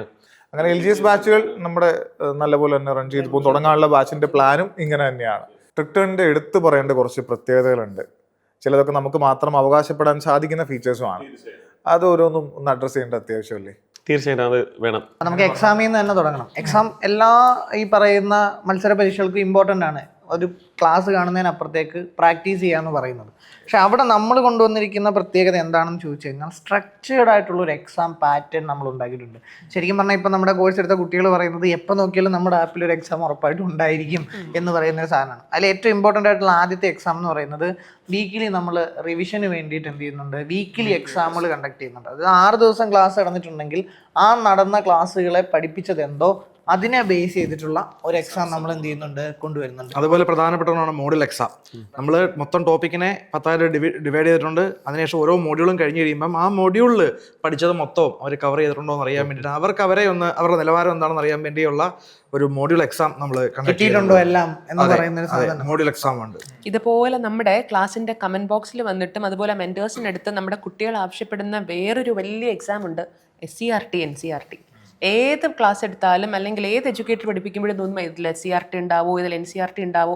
അപ്പം നമ്മൾ ഫോർ എക്സാമ്പിൾ ഒരു ഒരു ചാപ്റ്റർ പഠിപ്പിക്കുന്നു, അത് കഴിഞ്ഞിട്ട് അതിൻ്റെ SCRT പോർഷൻസ് ഇന്ന കാര്യങ്ങളൊക്കെ അവർക്ക് പറഞ്ഞു കൊടുക്കുന്നു, അതിലുള്ള NCRT കവർ ചെയ്യുന്നു. നമ്മൾ മുമ്പോട്ടേക്ക് അതായത് നമ്മൾ മുമ്പോട്ടേക്ക് ഷെഡ്യൂൾ ചെയ്തിട്ടുണ്ട്. അതായത് പഠനം മുമ്പോട്ട് പോകുന്നതിനനുസരിച്ച് ഈ SCRT NCRTയിലൂടെ കടന്നു പോകാൻ പറ്റുന്ന രീതിയിൽ എക്സാമുകൾ ഷെഡ്യൂൾ ചെയ്തിട്ടുണ്ട്. ഇത് മാത്രമല്ല നമ്മൾ PVQ ചെയ്യുന്നുണ്ട്. അതൊരു ഇമ്പോർട്ടൻ്റ്. ഏത് എക്സാമിൻ്റെ ആയിരുന്നാലും നമ്മളൊരു PVQ ചെയ്യുക. സ്വാഭാവികമായിട്ടും ക്വസ്റ്റ്യൻ പേപ്പർ കൈ കിട്ടിയിരിക്കുന്ന ഒരു ഉദ്യോഗാർത്ഥി ചിന്തിക്കുന്നത് ഇതിന്റെ റിലേറ്റഡ് ചോദ്യങ്ങൾ കിട്ടുമോ, ഇതെങ്ങനെയെങ്കിലും അല്ലെ. നമ്മൾ തീർച്ചയായിട്ടും അതൊരു PVQ ചോദിച്ചിട്ടുണ്ട്. അത് അടുത്ത എക്സാമിന് തീർച്ചയായിട്ടും അതിൽ നിന്നൊരു ചോദ്യം നമ്മൾ ശ്രദ്ധിച്ചാൽ മതി. ക്വസ്റ്റ്യൻ നമ്മൾ നോക്കുമ്പോൾ മനസ്സിലാവും. നമ്മൾ കഴിഞ്ഞ ക്ലാസ്സിന് PVQ പഠിച്ചിരുന്ന ഒരു ചോദ്യം അടുത്ത എക്സാമിന് ചോദിച്ചു ധാരണ കിട്ടും. എക്സാമിന് എത്രത്തോളം നമ്മൾ പ്രിപ്പയർ ആയെന്ന് സൂചിപ്പിക്കുന്നതാണ് മോഡൽ എക്സാം. ആദ്യം ഒരു പക്ഷേ ഒരു മോഡൽ എക്സാം ബാച്ച് തുടങ്ങിയിട്ട് ആദ്യത്തെ മാസം ഒരു മോഡൽ എക്സാം എഴുതുമ്പോൾ ഉദ്യോഗാർത്ഥിക്ക് വലിയ സ്കോറൊന്നും കിട്ടിയിട്ടുണ്ടാവില്ല. കാര്യം ആ ഫസ്റ്റ് മൊഡ്യൂളിലുള്ള ടോപ്പിക്കുകൾ മാത്രമേ കംപ്ലീറ്റ് ചെയ്തിട്ടുള്ളൂ. പക്ഷെ മുൻപോട്ട് പോകും തോറും കുറേ ടോപ്പിക്കുകൾ കവർ ചെയ്യുമ്പോൾ മോഡൽ എക്സാമിലും ഈ മാർക്ക് കൂടി വരും. ഇതിൽ പിന്നെ പ്രധാനപ്പെട്ട ഒരു പ്രത്യേകത ഓൾ കേരള ഒരു റാങ്ക് ലിസ്റ്റ് ആയിരിക്കും ഇതിൻ്റെ അകത്ത് വരുന്നത്. ഇപ്പോൾ സപ്പോസ് LDC ബാച്ച് നമ്മൾ എടുത്ത് നോക്കുകയാണെങ്കിൽ അതിലൊരു മോഡൽ എക്സാം ഒരാൾ എഴുതിയാൽ അയാളുടെ റാങ്ക് എത്രയാണ്, മാർക്ക് എത്രയാണ്, ഇത് വൃത്തിക്ക് അനലൈസ് ചെയ്യാൻ പറ്റുന്ന രീതിയിൽ നമ്മുടെ ഓഡിയൻസ് ഭയങ്കര വൈഡ് ആയതുകൊണ്ട് തന്നെ ശരിക്കും ഒരു പഠന നിലവാരം അറിയാൻ പറ്റും. എവിടെ നിൽക്കുന്നു എന്നുള്ളൊരു ഇൻഡിക്കേഷൻ കൃത്യമായിട്ട് മോഡൽ എക്സാമിലൂടെയാണ് കിട്ടുന്നത്. അങ്ങനെ ഓരോ മൊഡ്യൂളുകൾ കംപ്ലീറ്റ് ചെയ്ത് പോരുമ്പോൾ മോഡൽ എക്സാമിൽ മാർക്ക് ഇൻക്രീസ് ചെയ്ത് അവസാനം ഈ ബാച്ച് തീരുന്ന സമയം എത്തുമ്പോൾ അവരെന്തായാലും എക്സാമിന് റെഡി ആയിട്ടുണ്ടായിരിക്കും. ഷുവറാണ്. ഈ എക്സാം പോലെ തന്നെ ഇമ്പോർട്ടന്റ് ആണ് അല്ലെ മിസ്? നമ്മൾ കൊടുക്കുന്ന പ്രിന്റബിൾ നോട്ട്സ്. അതെ, അതായത് നമ്മൾ ക്ലാസ്സിൽ കൊടുക്കുന്ന ആ ഡാർക്ക് ബാക്ക്ഗ്രൗണ്ടിൽ നമ്മുടെ കോണ്ടന്റ് പിള്ളേരുടെ കൈ കിട്ടുമ്പോൾ പലരും പറയും ഇത് ഡൗൺലോഡ് ചെയ്യാനുള്ള ബുദ്ധിമുട്ട്. അപ്പം നമ്മൾ പഠിപ്പിച്ച കാര്യങ്ങൾ ഈവൻ ഡിഗ്രി ബാച്ചിൽ വരുമ്പോൾ പോലും അത് ബൈലിംഗലായിട്ട് SCRTയും NCRT ഒക്കെ സെപ്പറേറ്റ് അല്ലെങ്കിൽ മോഡൽ ക്വസ്റ്റ്യൻസ് ഒക്കെ ആഡ് ചെയ്തിട്ട് സെപ്പറേറ്റ് അവർക്ക് പ്രിന്റ് എടുക്കാൻ പാകത്തിന് ഒരു ഫോർമാറ്റിൽ നമ്മളത് കൊടുക്കുന്നു. അത് ഒരുപാട് കുട്ടികൾ വിളിച്ച് പറയുന്നുണ്ട്. അത് അവർക്ക് വേറെ മിനിമം സ്റ്റാൻഡേർഡ് ആയിട്ട് നമ്മൾ എന്ത് ചെയ്തിരിക്കുകയാണ്, സെറ്റ് ചെയ്തിരിക്കുകയാണ്. അത് പല രീതിയിൽ പ്രിന്റ് എടുക്കാം. ഇപ്പൊ A4 എന്ന് പറഞ്ഞ ഒറ്റ ഷീറ്റ് ആയിട്ട് ഇടുന്നില്ല, ലാഭിക്കാനായിട്ട് കുട്ടികൾ ഒരു 4 സൈഡിലാക്കിയിട്ട് പ്രിന്റ് എടുക്കുന്നുണ്ട്. ഒരുപാട് ഉപയോഗിക്കാൻ പറ്റും മുമ്പോട്ടുള്ള പഠനത്തിലും ഈ പറയുന്ന പ്രിന്റബിൾ നോട്ട് ഉപയോഗിക്കാനായിട്ട്. പ്രിന്റബിൾ നോട്ട് വിളിച്ചു പറയുന്ന പോലെയാണ് നമ്മൾ ഈ പറയുന്ന പോലെ എക്സാം കഴിഞ്ഞതിന് ശേഷം അവരോട് ഇതിന്റെ ക്വസ്റ്റ്യൻസിന്റെയും അല്ലെ ഫീഡ്ബാക്ക്, അതായത് നമ്മുടെ മൊഡ്യൂള് കംപ്ലീറ്റ് ചെയ്തതിന് ശേഷം എക്സാം നടത്തുന്നു അല്ലെ, എങ്ങനെയാണ് ആ മൊഡ്യൂളിനെ കുറിച്ചുള്ള അവരുടെ റിവ്യൂ. അതെ, അത് ഒരു ഗൂഗിൾ ഫോമിലൂടെ ഉദ്യോഗം. അപ്പം ശരിക്കും പറഞ്ഞാൽ നമ്മൾ നിരന്തരം നവീകരിച്ചുകൊണ്ടിരിക്കുകയാണ്. അതിനായിട്ട് ഒരു പ്രത്യേകതകളുണ്ട്. നമ്മളെ പൊതുവില് നമ്മളിതങ്ങനെ കുട്ടിയായിട്ട് ഇന്ററാക്ട് ചെയ്യുന്നതിന് അയാൾക്ക് തിരിച്ച് നമ്മളോട് അയാളുടെ പ്രശ്നങ്ങൾ പറയാനുള്ളൊരു വേ എന്ന് പറയുന്നത് മെന്ററാണ്. അപ്പൊ ഈ മെന്ററോട് സംസാരിക്കാൻ കഴിയുന്നു, അയാളോട് ഞങ്ങളുടെ പ്രശ്നം പറയാൻ പറ്റുന്നു, അല്ലെങ്കിൽ അയാൾക്ക് ഞങ്ങൾക്ക് എന്ത് തരാൻ പറ്റുന്നതിനെ പറ്റി പറഞ്ഞാൽ മറുപടി ലഭിക്കുന്നു എന്നുള്ളത് വലിയൊരു എപ്പോഴും അവൈലബിൾ ആണ്. ഇൻ കേസ് വിളിച്ചാൽ കിട്ടിയില്ലെങ്കിൽ പോലും തിരികെ വിളിക്കുന്നുണ്ട്. അത് മാത്രമല്ല, ക്ലാസ് കാണാത്ത ആളുകളെ വിളിച്ച് ക്ലാസ് കാണുന്നില്ല, എന്തുകൊണ്ട് ക്ലാസ് കാണുന്നില്ല സാധനം വളരെ ഇമ്പോർട്ടന്റ് ആണ്. അപ്പൊ നമ്മൾ മെന്റർഷിപ്പ് എന്ന് പറഞ്ഞ് അവതരിപ്പിച്ചപ്പോൾ ഇത് എങ്ങനെയായിരിക്കും എന്ന് ഒരുപാട് പേർക്ക് സംശയം ഉണ്ടായിരുന്നു. പക്ഷെ ഇന്നിപ്പോ നമ്മുടെ ബാച്ചുകളിലേക്ക് നോക്കുമ്പോൾ ഏറ്റവും കൂടുതൽ ഉദ്യോഗാർത്ഥികൾ വളരെ പോസിറ്റീവായി പറയുന്ന ഒരു കാര്യമാണ്. വിത്തിൻ ടെലഗ്രാം ചാനൽ നമ്മൾ അപ് ടു ഡേറ്റ് ആണ്. കാര്യം വിത്തിൻ സെക്കൻഡുകൾക്ക് എന്താണ് എന്തെങ്കിലും ഒരു ചെറിയൊരു മിസ്റ്റേക്ക് സംഭവിച്ചിരുന്നാൽ പോലും കുട്ടികളിലേക്ക് നമ്മൾ ഇത് അഡ്രസ് ചെയ്യുന്നുണ്ട്. അത് അവർക്ക് അത്രയും എന്താ പറയുക, നമുക്ക് തന്നെ അറിയാം, ഒരു ദിവസം നമ്മുടെ വാട്സപ്പിൽ പല തരത്തിലുള്ള ഡൗട്ടുകളുണ്ട്. ഇത് ഉദ്യോഗാർത്ഥികളിൽ നിന്ന് കളക്ട് ചെയ്ത് നമ്മളിലേക്ക് എത്തിക്കുന്നതും ഇത് ക്ലാരിഫൈ ചെയ്ത് തിരിച്ച് അവയിലേക്ക് ഓർമ്മപ്പെട്ട് സാർ ഇത് അത്യാവശ്യമാണെന്ന് പറഞ്ഞ് വീണ്ടും നമ്മുടെ കയ്യിൽ നിന്ന് വാങ്ങുന്നുണ്ട്. എനിക്ക് ആ പ്രിന്റബിൾ നോട്ട് ആഡ് ചെയ്യാനുണ്ട്. നമ്മള് പ്രിന്റ് എടുക്കാൻ പാകത്തിന് സംഭവം കൊടുക്കുന്നു, അതിന്റെ അകത്ത് SCRT അതുപോലെ തന്നെ അറേഞ്ച് ചെയ്ത് കൊടുക്കുന്നു. ഡിഗ്രി ലെവലൊക്കെ ആണെങ്കിൽ അതിന്റെ അകത്ത് നമ്മൾ NCRT ഇൻക്ലൂഡ് ഓൾറെഡി നമ്മുടെ നോട്ടിലുണ്ട്. അതായത് ഇത് തിരക്കി നിങ്ങൾ ഇനി വേറെ എവിടെയും പോകണ്ട, ഇതെല്ലാം ഇവിടെ അല്ലാത്ത എക്സാമ്പിൾ എല്ലാം കൂടെ ഒരു സെറ്റ് ആയിട്ട് നമ്മൾ കൊടുക്കുകയാണ് ചെയ്യുന്നത്. ഒരു നല്ല സ്റ്റഡി മെറ്റീരിയൽ ആണ് ശരിക്കും പറഞ്ഞാൽ ഇപ്പൊ നമ്മൾ മുമ്പോട്ട് വെക്കുന്ന ഈ പ്രിന്റബിൾ നോട്ട് എന്ന് പറയുന്ന സാധനം. നമ്മുടെ ക്ലാസ്സിന്റെ ടൈമിങ്ങുകൾ അതിനൊരു സ്പെഷ്യാലിറ്റി ഉണ്ട്. ആ ഫിക്സ്ഡ് ടൈമിങ്ങിന്റെ അഡ്വാൻറ്റേജ് ഒന്ന് വേറെ തന്നെയാണ്. ഒരു ബാച്ചിലർ കുട്ടി കയറി കഴിഞ്ഞാൽ 3 ക്ലാസ് ആണെങ്കിൽ കറക്റ്റ് 3 സമയത്താണ് കറക്റ്റ്. ചിലപ്പോൾ 2 സ്ലോട്ടിലായിരിക്കും ആൾക്ക് കറക്റ്റ് ലൈവ് കാണാനായിട്ട് പറ്റുക, ബാക്കിയുള്ളത് റെക്കോർഡറായിട്ട് ആൾക്ക് പിന്നെ കണ്ടു തീർക്കാനും പറ്റും. അപ്പോൾ ആ ഫിക്സ്ഡ് ടൈമിംഗ് എന്ന് പറയുന്നത് അതിൽ വലിയ മാറ്റവും വരാറില്ല. ക്യാൻസലേഷനൊക്കെ നമ്മൾ എങ്ങനെയും മാനേജ് ചെയ്ത് തീർച്ചയായിട്ടും കൊണ്ടുപോകാറുണ്ട്. അപ്പൊ 3 ക്ലാസ് പക്ക അതുപോലെ തന്നെ പോകുന്നുണ്ട്. അത് വലിയൊരു ആ ഒരു സിസ്റ്റമാറ്റിക് ആയിട്ടുള്ള സ്റ്റഡി മെയിൻറ്റെയിൻ ചെയ്യാനും ആ ഒരു സമയം പഠനത്തിന് വേണ്ടി മാറ്റി വെക്കാൻ അവരെയും അത് എന്ത് ചെയ്യുന്നുണ്ട്, വലിയ തോതിൽ സഹായിക്കുന്നുണ്ട്. അതനുസരിച്ച് അവരുടെ പ്രോഗ്രാംസ് അറേഞ്ച് ചെയ്യാനും പറ്റും. അവർക്ക് പഠിക്കാനും സമയം നമ്മൾ കൊടുക്കുകയാണ്. ആദ്യമേ നമ്മൾ ഈ ടൈം പറയുന്നതുകൊണ്ട് അതിനൊപ്പം നമ്മുടെ മോട്ടിവേഷൻ അത് നമ്മൾ പ്ലാൻ ചെയ്തിരിക്കുന്നത് ശരിക്കും പറഞ്ഞാൽ ഓരോ മൊഡ്യൂളും തീർന്ന ശേഷം, അതായത് ഈ പഠനത്തിന് ഗ്രാഫ് എന്ന് പറയുന്നത് ഒരിക്കലും ഒരു സ്ട്രൈറ്റ് ലൈൻ അല്ലല്ലോ, ഇതിങ്ങനെ ഒരു അപ്പ് ആൻഡ് ഡൗൺ ആണ്. അപ്പൊ കുറച്ച് പഠിച്ച് മുമ്പോട്ട് വരുമ്പോഴായിരിക്കും ഈ പറയുന്നത് പോലെ പഠിക്കാനുള്ള ആ ഒരു മോട്ടിവേഷൻ കുറച്ച് പേർക്ക് നഷ്ടപ്പെടുന്നു, അല്ലെങ്കിൽ ചുറ്റും നടക്കുന്ന കാര്യങ്ങൾ കൊണ്ട് അവരുടെ പഠനം താഴോട്ട് പോകുന്നു. അപ്പോൾ തീർച്ചയായിട്ടും നമ്മുടെ മൊഡ്യൂളുകൾ തീർന്നു തുടങ്ങിയിട്ടേ ഉള്ളൂ. ഇനിയാണ് നമ്മുടെ ബാച്ചുകളിലേക്ക് നമ്മൾ പറഞ്ഞതുപോലെ മോട്ടിവേഷൻ സെഷനുകൾ എന്ത് ചെയ്യാൻ പോകുന്നത്, വരാൻ പോകുന്നത്. അപ്പം ഇതുവരെ കൊടുത്ത പ്രോമിസുകളിൽ കൃത്യമായിട്ട് നമുക്ക് പാലിക്കാൻ പറ്റി. ഇനിയും എന്തെങ്കിലും ഉണ്ട് എങ്കിൽ, ഞാനതാണ് പറഞ്ഞത്, നമ്മൾ റിവ്യൂ എടുക്കുന്നത് പോലും എന്തുകൊണ്ടാണ് ആവശ്യം, അത് തീർച്ചയായിട്ടും നമ്മളിവിടെ നമ്മൾ ചെയ്തു കൊടുക്കും എന്നുള്ളതാണ്. അതിനിപ്പോ നമുക്ക് വേറെ കോംപ്രമൈസ് ഒന്നുമില്ല. സാറേ, നമുക്കിനി അപ്പോൾ ഏതൊക്കെ ബാച്ചുകളാണ് നമുക്ക് നിലവിലുള്ളത്? ഇപ്പോഴും അഡ്മിഷൻ എടുക്കാൻ പറ്റുന്ന നമ്മുടെ ബാച്ചുകളാണ്. ഒന്ന് LDC 2.0, ഇപ്പോൾ മറ്റേ ബാച്ച് ക്ലോസ് ചെയ്യും നമ്മൾ പറഞ്ഞാണ്. പിന്നെ നമ്മുടെ കർണഫേഴ്സിന്റെ തൂഫാൻ ബാച്ച് ഉണ്ട്. ഓഗസ്റ്റ് 17 നമ്മൾ സ്റ്റാർട്ട് ചെയ്യുന്നുണ്ട്. കമ്പനി ബോട്ടിൽ ജെസിന്റെ മെയിൻസ് ബാച്ച് അതും ഉണ്ട്. പിന്നെ പോരാഞ്ഞിട്ട് നമ്മള് വെബ്കോ ഇനിയിപ്പോ എന്തായിരുന്നാലും നമ്മള് അവർക്ക് വേണ്ടിയിട്ട് എന്തായിരുന്നാലും വരാൻ നമ്മൾ പോകുന്ന ബാച്ചാണ് വെബ്കോ എൽഡിയുടെ. അപ്പോൾ ഈ ഇരിക്കുന്ന അധ്യാപകരല്ലാതെ വേറെയും കുറച്ച് അധ്യാപകർ നിങ്ങൾക്കൊപ്പം നിങ്ങളുടെ വിജയത്തിന് വേണ്ടിയുണ്ട്. അതുമല്ല, വലിയൊരു ടീം നിങ്ങളുടെ വിജയത്തിന് വേണ്ടിയിട്ട് കഠിനാധ്വാനം ചെയ്തുകൊണ്ടിരിക്കുകയാണ്. ഇതിൻ്റെ എല്ലാം റിസൾട്ട് എന്ന് പറയുന്നത് നിങ്ങളുടെ മുഖത്ത് വിരിയാൻ പോകുന്ന ഒരു പുഞ്ചിരിയാണ്. ആ ദിനത്തിനേക്ക് വേണ്ടി പ്രതീക്ഷയോടെ കാത്തിരിക്കുന്നു ടീം ട്രിക്ടേൺ.